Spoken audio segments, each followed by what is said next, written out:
RFK also confirms that RFK Racing will not be switching to Dodge despite rumors and rumblings circulating around that, and Ryan Newman will be joining Call Racing later this year in the Truck Series at North Wilkesboro. What's going on, guys? It's Daniel, and welcome back to our video. We got some NASCAR and other motorsports stories discussed here today on the channel. Let's go ahead and just some those really quickly. First, going to take a look at a couple paint schemes that have been revealed over the course of the last couple days. Let's go ahead and just some into them. The first paint scheme we're taking a look at is Denny Hamlin's 2026 Yahoo Email Me scheme that we'll see later this season. Scheme is interesting in my opinion. I do like the purple look on it. Gives a flashback to the FedEx fives that Denny Hamlin had for many years in Cup. I think his scheme actually looks decent. Not sure if it's going to be Sonoma or later in the year. Nonetheless, excited to see Yahoo working with the new brand for this week or later this year. The next paint scheme we're taking a look at is Sammy Smith's 2026 Pilot Patriotic scheme that we'll see next week at Chicagoland. Car looks pretty awesome in my opinion. I think the red, white, and blue on this car makes a lot of sense, along with the sponsorship of Pilot Fire and J being on there. It looks awesome. Junior Motorsports knocked it out of the park. Looking forward to a racetrack next week at Chicago. The next paint scheme we're taking a look at is Bubba Wallace's 2026 Space Jam scheme that we'll be seeing next week at Chicagoland. This is going to be the 30-year anniversary of Space Jam coming out, and I think this game looks phenomenal. Upper Deck and I believe Columbia are working as a partnership on this, I'm pretty sure. This looks awesome. They nailed it, did a great job on it. 30th anniversary of one of the best movies and sports movies out there with the Looney Tunes stuff. I think it's really awesome to see, and I think the paint scheme looks phenomenal. And the final paint scheme we're taking a look at is Austin Cindric's 2026 PPG Patriotic scheme that we'll see next weekend at Chicagoland. This scheme looks really good in my opinion. The red, white, and blue colors on this car work very solidly and really, really well. And I think the PPG on the car looks great too. This car looks awesome. Sponsorship placement on it looks pretty good overall too. Looking forward to seeing a racetrack next weekend out of Chicagoland. And now we're going ahead and jump on to the next story of today's episode as we are talking about the purse money for this weekend at Sonoma. Every time we have a NASCAR Cup, O'Reilly, and Truck Series race, Bob Pockrass puts out the purse money for the event. And according to Bob for the Cup race, it's $11,233,037. And for the O'Reilly Auto Parts Series, it's $1,661,806. The Cup Series pretty much remains the same like it's been most of the year outside like some special events. They tend to be kind of around that 11 to 11.5 million range, while O'Reilly actually did have a slight increase for 11 million like 653,000 up to another 8 to 9,000 more than what they've had. So it's nice to see a little bit of an increase. I've said this multiple times. So the O'Reilly Auto Parts Series needs to have a bigger increase than that in order to get more cars to show up and more teams to show up. But I think the purse money is at least decent for O'Reilly. Could be better, but at least it's good to see that there's at least a little bit of an increase on that front. Good to see more money coming in for the O'Reilly Series race and especially for Cup at Sonoma. And now we're going ahead and jump on to the next story of today's episode as we're talking about Festus Ezeli. As it was announced yesterday that Festus Ezeli will be driving the pace car for the NASCAR Cup Series race at Sonoma. Festus Ezeli was part of the dynamic Golden State Warriors for many, many years, and they dominated the mid to late 2010s when they won a lot with like Steph Curry and other legends on the team like Draymond Green as well. I think it's awesome. He's going to get the opportunity to drive the pace car. He's kind of like one of the forgotten individuals as part of that Golden State Warriors dynasty. But I think it's great he's getting a chance to be the pace car driver. I think he'll do a really solid and really good job behind the wheel. Doing the pace car stuff, pretty cool to see him getting a chance and opportunity to drive the pace car for the race at Sonoma. Good stuff for him overall.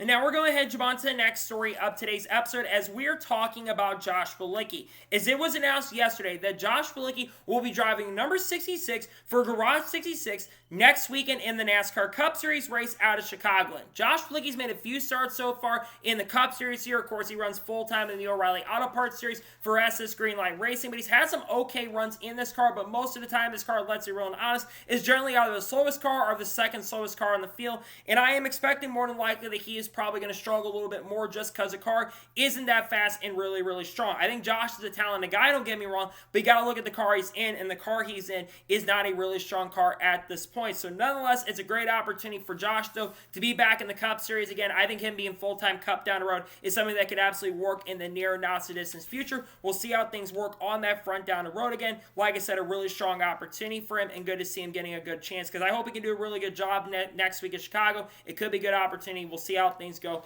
in the NASCAR Cup Series race next week at Chicagoland. No plan to run the O'Reilly race. I believe full-time SS Greenlight, but no plans for the Garage 616 to show up when we get out to Chicagoland. Just expect that team to be there for select events throughout the remainder of the 2026 year at this particular point. And now we're going to head on to the next story of today's episode as we are talking about Will Rogers. As it was officially confirmed earlier today that Will Rogers is back in the O'Reilly Auto Parts Series this weekend at Sonoma Raceway. He will drive the number 42 for Young's Motorsports. Will Rogers, of course, had a lot of success in the ARCA East and West Series on road courses. Did make a couple starts in that series. Also made a few starts in the O'Reilly Auto Parts Series as well. Currently is a spotter for Eric Jones in the NASCAR Cup Series currently at the moment. So what I'm expecting at this point is that we're probably going to end up seeing Eric Jones spot for him with the Young's Motorsports team. That would make the most logical sense at this point, him working with him for many, many years. And I think Will Rogers, someone that's kind of who had a lot of potential in his racing career, never really had the chance to show his capabilities, but I do think Will Rogers is overall solid enough guy that can probably do at least a decent and solid job behind him. Wolf Young's the team has had some decent speed this year. I'm expecting probably have top 20, the top 25 speed most likely. If there's no crashes, I could see a top 20 be in the area. Though Shane Gisberg and Zilch are probably going to dominate. I could see him having a good run. We'll see how things go for Will. Nonetheless, like I said, a great and solid opportunity to see Will Rogers racing in the O'Reilly Auto Parts Series race this weekend out of Sonoma Racing before he goes back to his day job of spotting for Eric Jones in the Cup Series race with the Legacy team. And now we're going to head on to the next story of today's episode as we are talking about DD12. Now, we talked about the story on the channel late last night or a couple nights ago, but there was a report that came out, and a fan had put this out, that DD12 had been shut down. Well, according to something that did come out early from the DD12 account themselves on Twitter, the DD12 account is officially back up and running. Now, I'm not getting into every specific of what DD12 is, but DD12 does have the opportunity for people to tune into the international streams, and you can tune into those every single time there.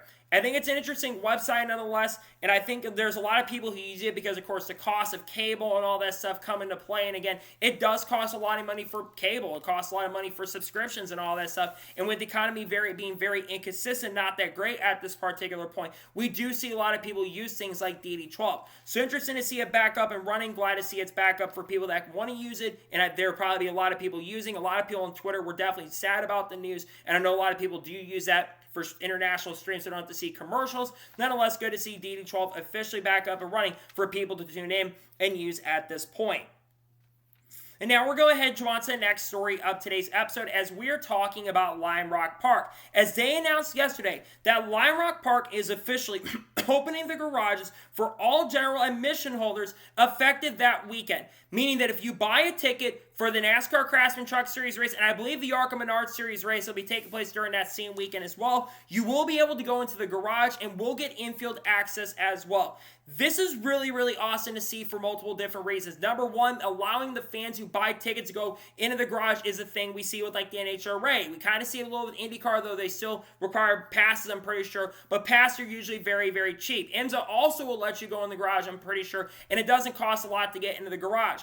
The more access we allow for the fans in the sport that do the right way and don't screw everything up for the fans, the better it's going to be for everyone, because I know a lot of fans want the access. The more access we can allow, the better. And I think Lime Rock doing something like this, I think is actually really awesome. And I think it's something that I think a lot of fans are going to be very happy to see, especially fans who are going to be going out to Lime Rock during the Atlanta weekend and might not be going to the Cup Series race at Atlanta or the O'Reilly race at Atlanta. You'll get the opportunity to go to the Truck Series race and the ARCA race as well. You're going to be able to have the access, which I think is something that is so important for motorsports in general. So I'm excited about this for the fans that get to go to that race. I think it's going to be a big race, an exciting race in general. Trucks was very hit or miss there, but there's probably some big names running it. Nonetheless, glad to see general admission fans being allowed to go there. I think it's good they'll have the opportunity to get the chance to do infield access, and good to see that if you buy a general admission and you can go into the infield, I think it's going to make it a better experience for the fans going to the racetrack at this particular point. And now we're going to head on to the next story of today's episode as we are talking about Denny Hamlin. Now, if you've been on social media over the course of the last couple days, we're going to have a lot of stuff to talk about in regards to social media in the news videos coming out. But Denny Hamlin went off on an account called What's Understeer. Now, I don't really talk about a lot of Twitter and social media accounts on here most of the time because it's not something I always want to focus on every single day. That being said, this account has gone after Denny Hamlin many times, and not just Denny Hamlin, but others. One thing this individual has done is actually made false accusations, I'm pretty sure, on like Connor Zilch having like faking his injury, I'm pretty sure, where he basically broke his leg in that crash at Dega. He's said stuff like that before, I'm pretty sure, and it says some very bad things on Twitter. And I think it's funny that Hamlin's calling him out, and Hamlin was calling him out multiple times. The guy's name is Earl, I'm pretty sure. I think that's what his Twitter hold states.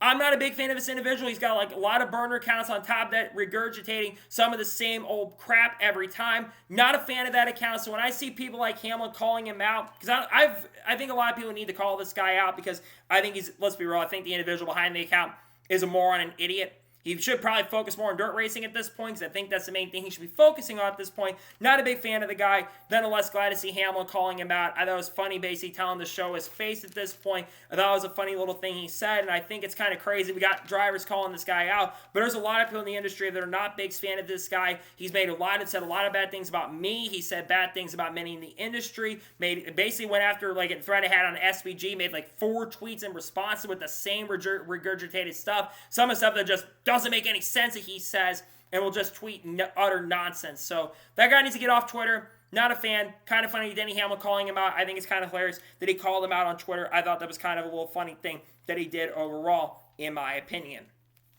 And now we're going to head on to the next story of today's episode, as we are talking about the IndyCar Road America ratings. And honestly, they're very, very good.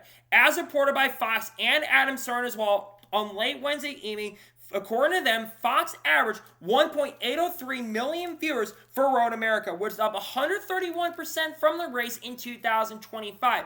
It is worth noting that the World Cup, there was a game that the World Cup that happened right before this that led into this IndyCar race at Road America. And of course, while the ratings have been a little bit down at points for the World Cup this year in some areas, because the coverage for Fox has just not been that great this year, you still have a lot of people that are tuning in to the World Cup. And of course, Fox broadcasts the World Cup and IndyCar for the full season. I think it's awesome to see that, though, that they're getting a big number. And that's why I'm really excited about the national race coming up, because the World Cup final is actually weekend of Nashville, if I'm not mistaken. And there are certainly going to be a lot of people that are going to be tuning in that World Cup final, and they'll be watching the race at Nashville near the end of the IndyCar season, which will be in the second half of the year.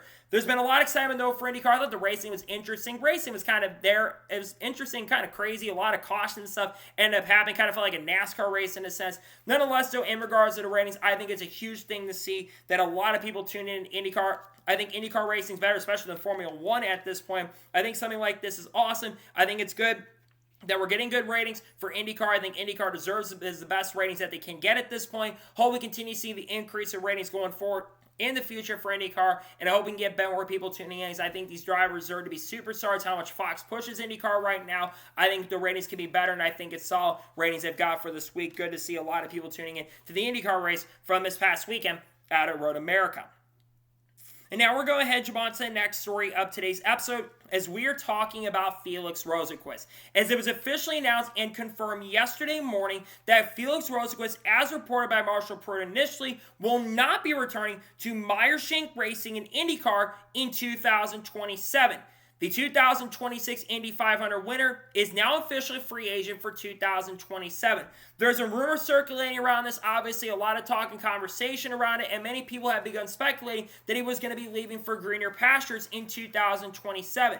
Contract negotiations, apparently Meyer-Shank Racing did not go super well, which led to this move end up taking place because he might have a bigger opportunity going forward, and a lot of teams are interested in his services after winning the Indy 500 earlier this year. The big question is, where's Felix Rosenqvist going to go? There are 2 teams that are being looked at right now. Andretti is one of them for the 28 car, though Dennis Hauger is being linked also to the 28 for next year. But the ride everyone's talking about is the number 6 car for Arrow McLaren. Now, Felix Rosenqvist is a former Arrow McLaren driver. That's the team he drove for previously before joining Meyer-Shank Racing in 2023 or 2024. And of course, he's been linked over there to drive the number 6. So who will he replace? Well, obviously he replaced Nolan Siegel. Look, I think Nolan Siegel has talent, but let's be real and honest, Nolan Siegel has really, really struggled in IndyCar the last couple years. And when you compare him in the points, he's 21st. His 2 teammates are 4th and 5th. One of them has 2 wins. The other has won a lot of IndyCar races in his career. And you compare him to Nolan, who doesn't even have a top 10 finish this season, and there's a guy behind him who actually has a top 10, that being Christian Razin, who probably should have more of the pace he has shown this year at times, especially on the ovals. I think Felix is going to the 6. I think he's a better driver than Nolan. I think Nolan going to IMSA and all that stuff would actually make a lot of sense long term. Or if McLaren has their hypercar program, Why not put him behind the wheel of that? I love to see him be part of the McLaren family long term. Just at this point, I don't see him getting a chance and opportunity to racing something like that. I do think Felix is good to see. He'll probably be back there. I do expect him going to Arrow McLaren. There's just been too many rumors around it at this point. I think he'll be over there and driving for Arrow McLaren next season. Again, that's where the speculation lies and where the speculation holds at the moment. I think you're going to be seeing Felix Rosenqvist joining the Meyer-Shank, not joining Meyer-Shank, but joining the Arrow McLaren team next year. It makes the most sense at this point. I think that's the direction things are going to go for 2026. That's, I think, going to be fun to see that he'll probably be over there, Arrow McLaren, next year. And now we're going to head on to the next story of today's episode as we are talking about the O'Reilly San Diego ratings from this past weekend. And honestly, once again, they're actually pretty good. As reported by Jeff Gluck initially yesterday morning, that the CW reports 1.16 million average viewers for the race at Coronado. That is another race over the 1 million viewer mark. That means that for every single race that has started on time and finished on time has had over 1 million viewers on average for every single race this year. There really is no comparison. Some will probably compare the Mexico City race a little bit, but that race got compared last week to Pocono where the O'Reilly race got that.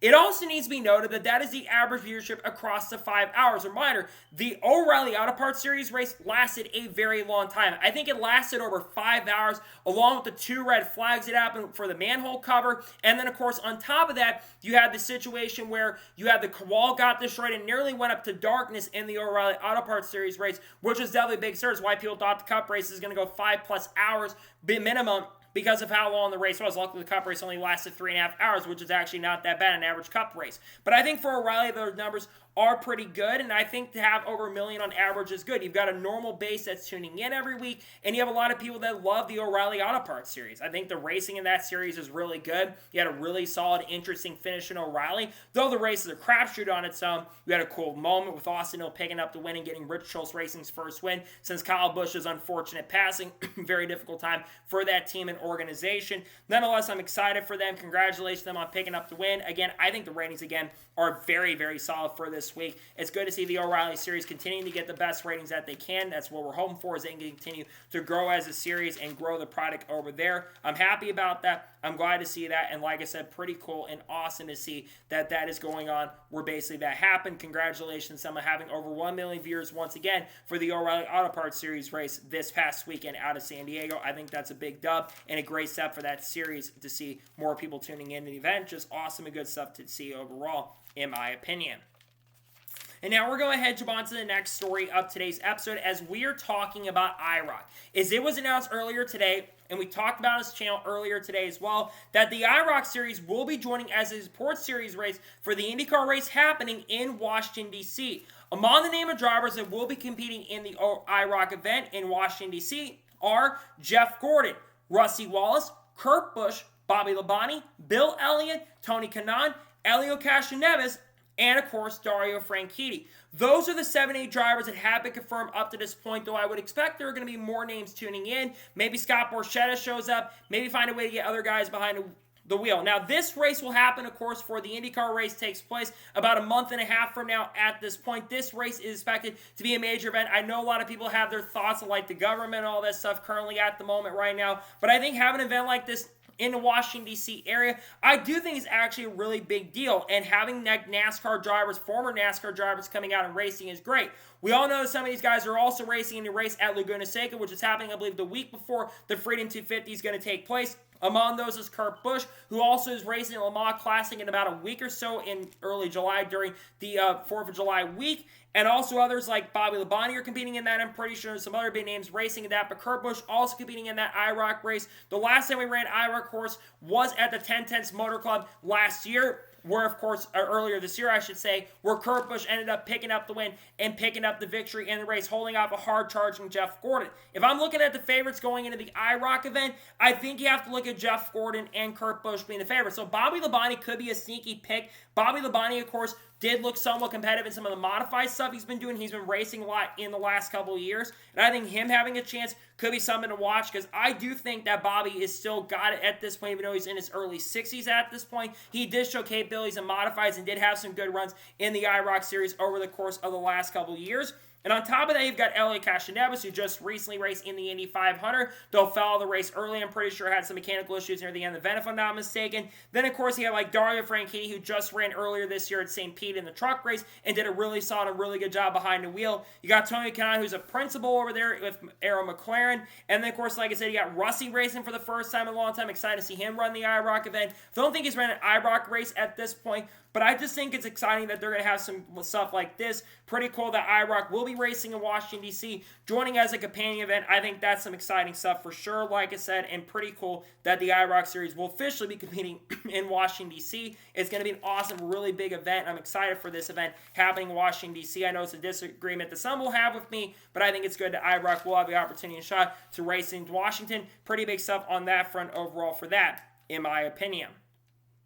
And now we're going to jump on to the next story of today's episode as we are talking about V8 supercars and NASCAR. Now, it was reported, I believe, by V8 Sleuth a couple days ago on Wednesday, or early Wednesday or Tuesday going into Wednesday, that apparently General Motors wants to have a wildcard driver in Adelaide. Now, Ford may be helping supply that for General Motors driver, potentially for the event. Ford, of course, they ran a wildcard driver last year at the end of 2025, that, of course, being Austin Cindric. But this is going to be a continued crossover between supercars and NASCAR. Now, the last year or so, there's been a lot of drivers that were being pushed to run it. One of those was, unfortunately, Kyle Busch, who we all know, has, of course, sadly passed away a little over a month ago at this point. He was one of the names that was linked to be running over the last couple of years. Kyle Larson was very close to getting it over the window of him running the race basically a couple weeks after they're running the Adelaide event. But after what happened last year, or 2 years ago, or last year, 2 years ago at this point, in the Indy 500 last year, that unfortunately fell through, and Larson lost any sort of interest in wanting to run something like that. And then Connor Zilch also got very, very close to running that event, but everything fell through. General Motors was pushing for it, but obviously that's not happened, though Zilch, of course, is still linked to other big events like the Indy 500 for the next couple of years. Now, obviously, what drivers could do it? Well, if they're looking at a Chevrolet driver to help with the Ford side of things, I think, what about Ross Chastain? I think Ross is a decent road course guy. Ross Chastain's had some good success over the years. He's been solid. I'd love to see Ross get a chance and opportunity. What about some of your other young drivers? What about, I don't know, Chase Elliott? Chase Elliott, I think, to me, will be one of the funner guys you can get out there. Yes, Chase Elliott always doesn't have the biggest personality from time to time because it doesn't show it, but Chase Elliott would bring a massive presence over to that series. And Chase Elliott, I know he hasn't won a race in the next-gen car, but we've seen guys from NASCAR go over there and be pretty competitive. We saw Jesse Love do it last year. Could Jesse Love also be another guy to watch out for to do that? I think that'd be interesting. But what I love seeing is this crossover. We've seen a lot of guys from the supercar world in Australia and New Zealand come over racing NASCAR. You think about Shane Van Gisbergen, who is looking for his 8th road course win in the Cup Series this week at Sonoma. You think about others that we kind of talked about in the past, like Jack Perkins, who raced in a couple of Rally events last year. You have others like Brock Feeney, who rumored at one point to come over to NASCAR. Will Brown's made a few starts in the Cup and the O'Reilly Auto Parts Series, I'm pretty sure. And then you have other names that have come over like Cam Waters and Brody Kostecki. We've heard other names like Thomas Randall mentioned at one point. I believe Thomas Payne or someone like that was supposed to come up. Matthew Payne was supposed to come out and race with Rich Schultz Racing, but Ford denied that. So I think that was a big disappointment. A shame that Ford denied that, the team that he was driving for, because I think it would have been awesome to see Matthew Payne come over and race, because I think that would have been awesome and a really, really huge deal for this series itself.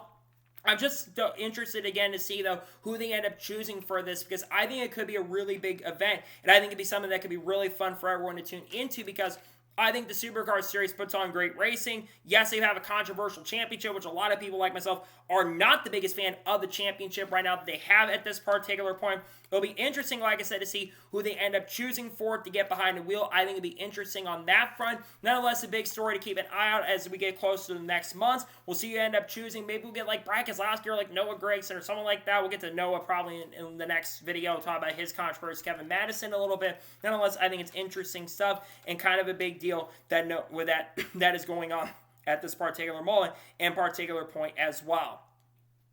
And now we're going to jump on to the next story of today's episode as we are talking about the San Diego ratings from this past week and Amazon Prime's ratings overall for 2026.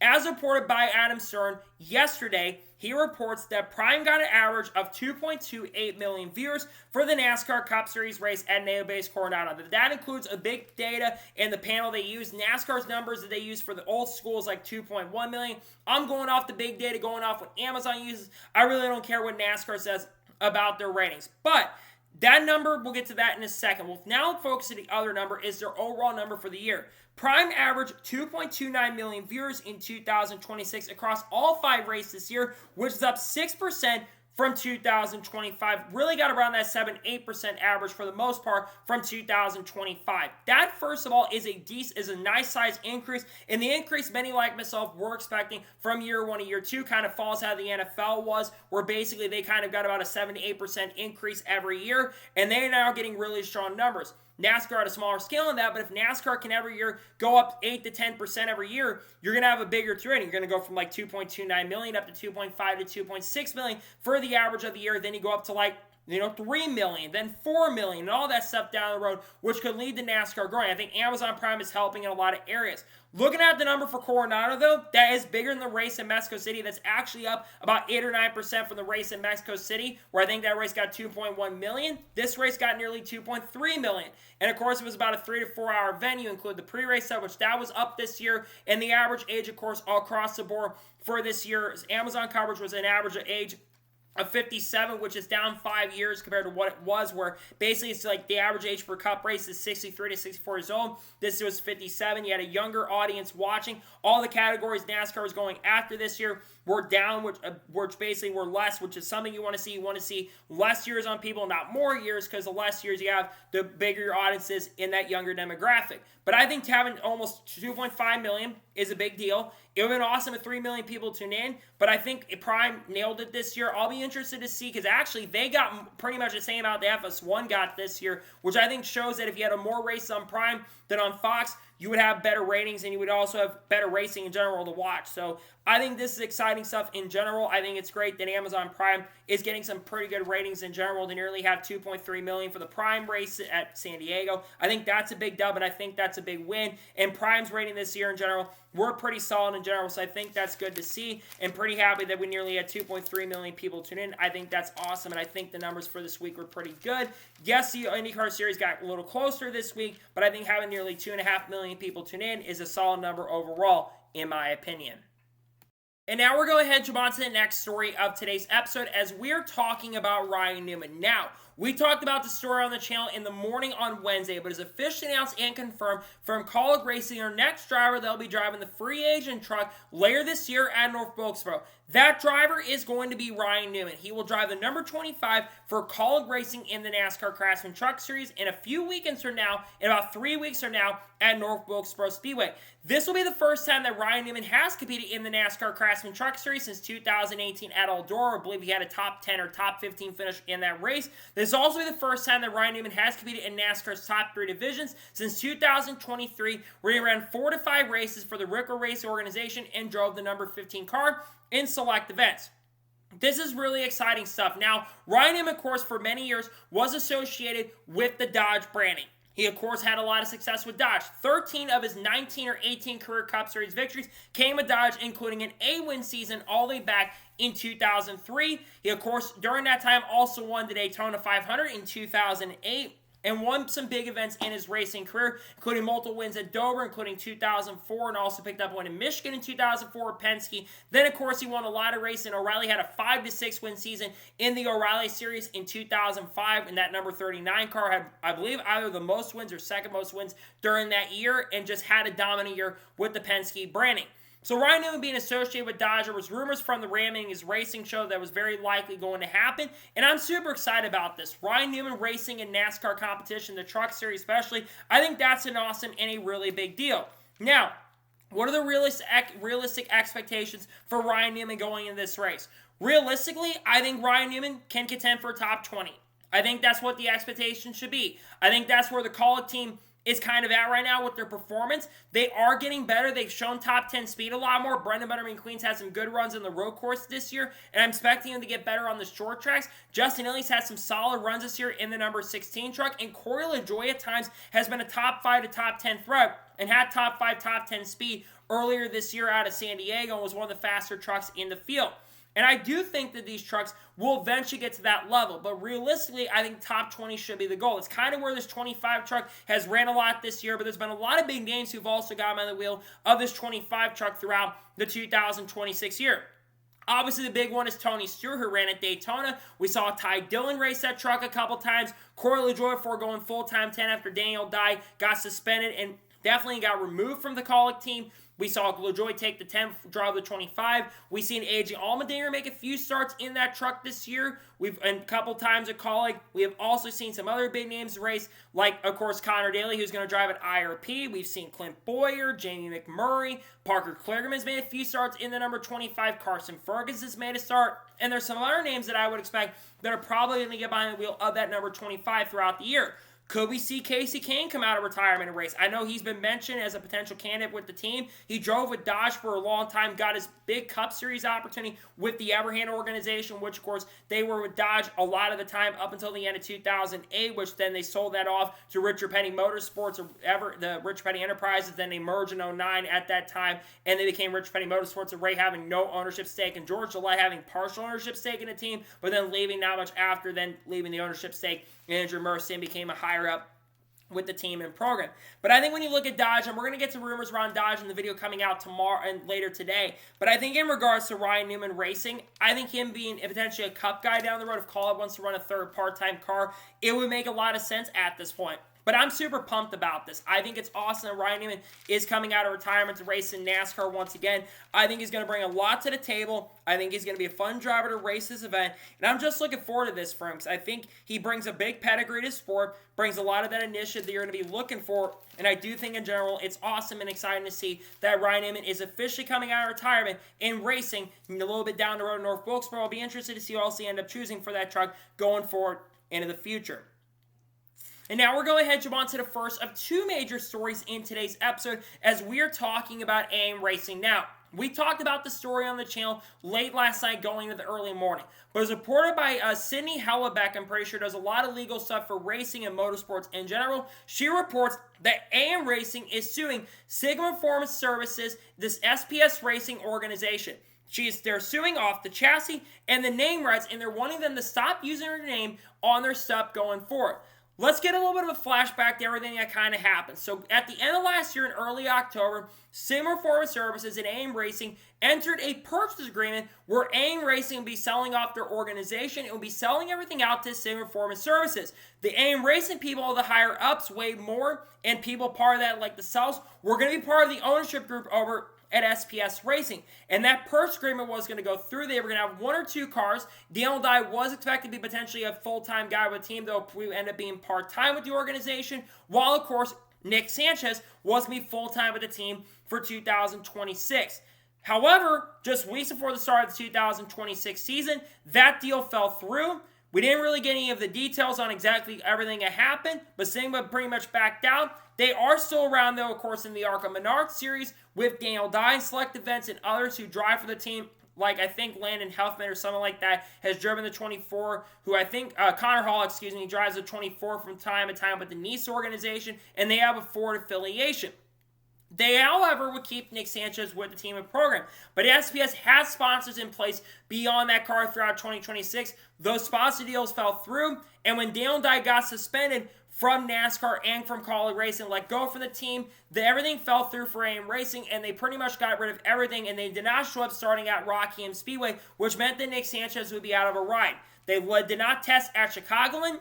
And then, of course, it led to a lot of things going on where, unfortunately, they announced a couple weeks ago, about 2 to 3 weeks ago, right before the Charlotte weekend, that they'd be shutting their doors effective immediately, and they are no longer around, meaning that Nick Sanchez has been looking for a ride, which he did find a ride with Peterson Racing Group, and will be with the team for most of the oval race. Of course, Austin Green will be driving number 87 car this weekend at Sonoma, and also driving the other road course race in O'Reilly for the remainder of the year, though I don't think they have too many more road courses this year in the O'Reilly Auto Parts Series. But we'll see Nick Sanchez drive a lot of those events going forward into the future. But obviously, this definitely is a big deal. Now, some are going to be confused saying, how can AM Racing go out there and sue SPS Racing when they no longer exist? The LLC is going out there. It's a shame that this has come to this, obviously. I think AIM Racing, we all remember how successful they were. Like 2023, they had a really good year with Brett Moffitt, right? They had solid success during that season. Brett Moffitt nearly made the chase during that year, and Brett Moffitt had some really strong and really good runs. Had a top 5 and like 10 or 11 top 10s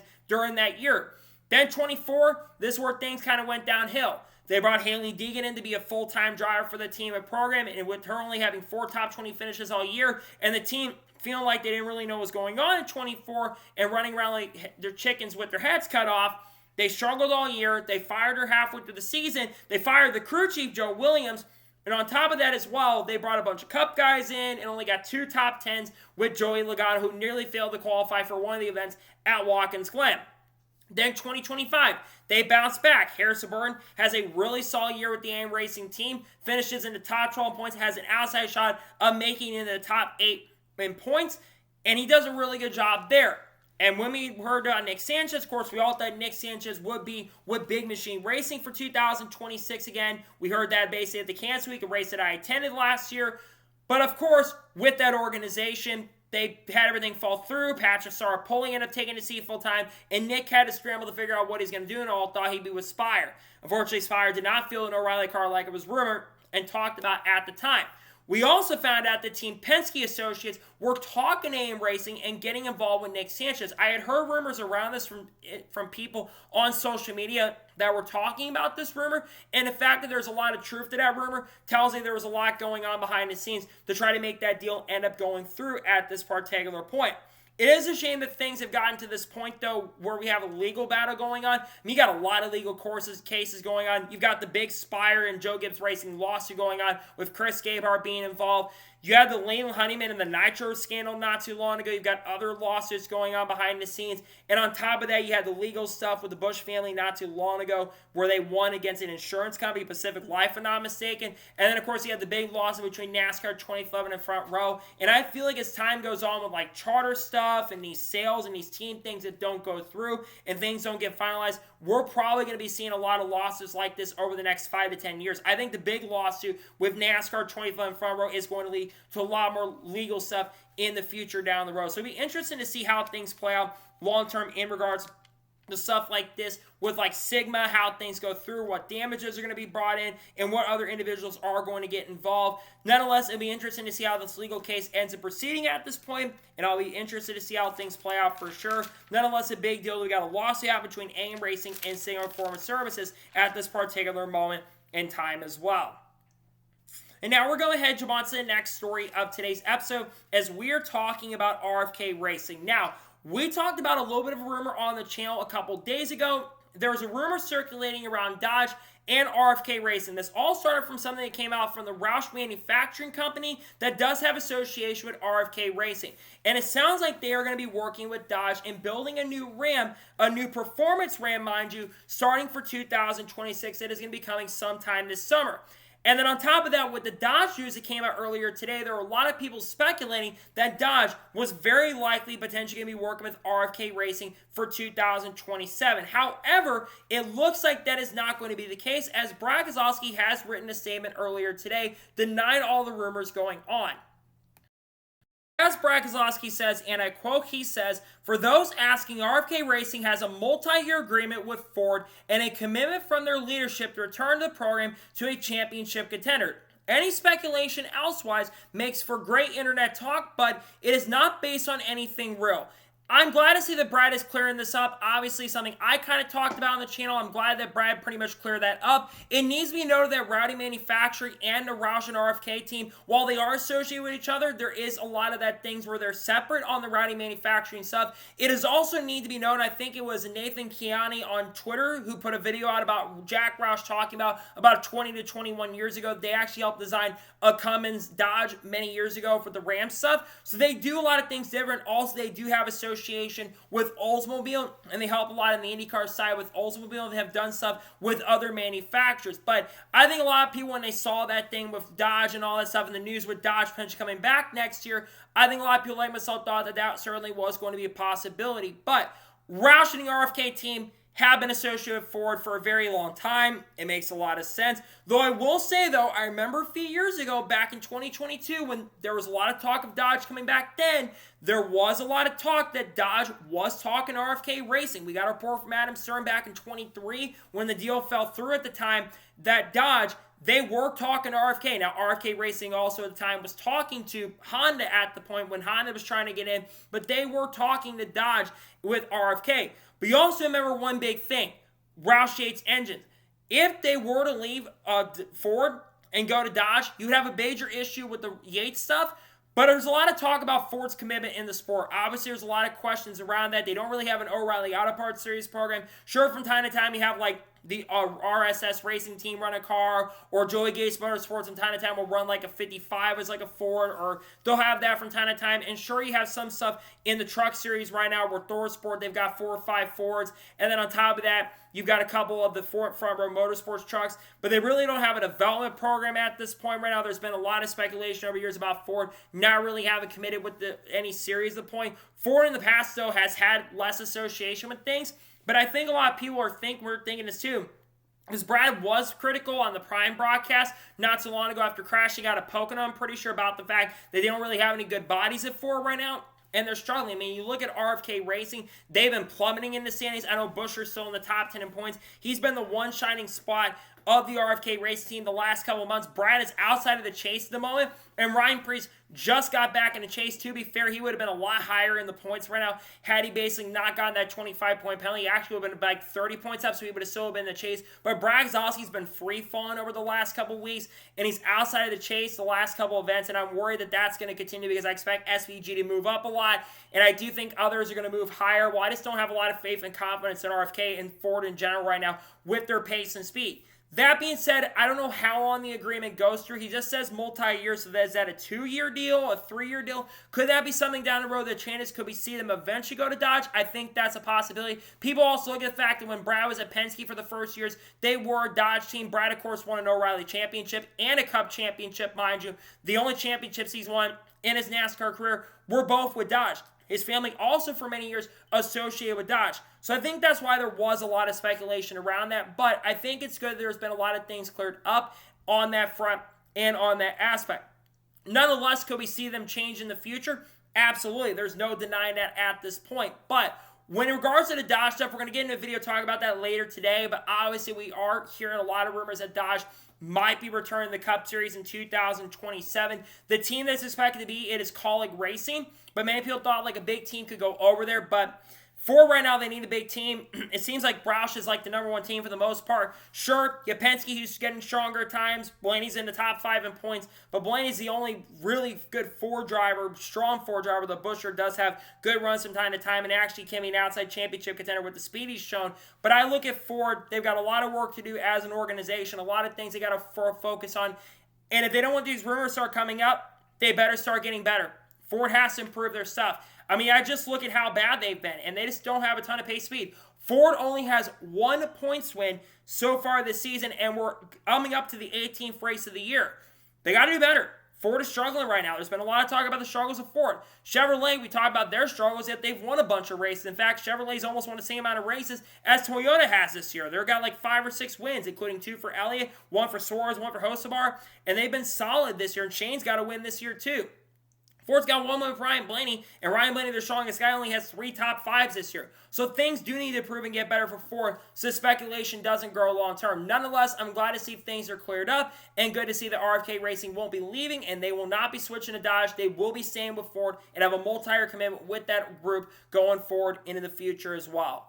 So that's for today's special long NASCAR news video. I want to thank you guys for watching. Please subscribe to the channel, notifications on, so when a video does go live on my channel. Follow me to Facebook and Instagram and support me on Patreon as well. Let's get some more of that and comment your thoughts below on today's video. What are your thoughts about RFK not switching to Dodge next year or in the future? Let me know your thoughts in comments below. And what are your thoughts about Ryan Newman returning and AM Racing suing SPS? Let me know your thoughts in comments below. A little later today on the channel, we're going to have another news video talk about the Dodge rumors, talk about the Noah Grace and Kevin Madison Madison feud a little more because Noah Gragson had some stronger comments this week. Talk more about Hocevar and Heim because Heim had some comments this week as well. We're also talking more silly season rumors stuff. We'll talk about that a little bit, and some other big things will be coming out on the channel in the near and not so distant future. We also are going to be doing a video talking about O'Reilly Auto Parts qualifying most likely from Sonoma. Then on Saturday, we'll have reactions to Cup qualifying, and we'll also have the review for O'Reilly. And then, of course, on Sunday, starting lineup video for Cup, and the race review and the money, we should have a news video dropping.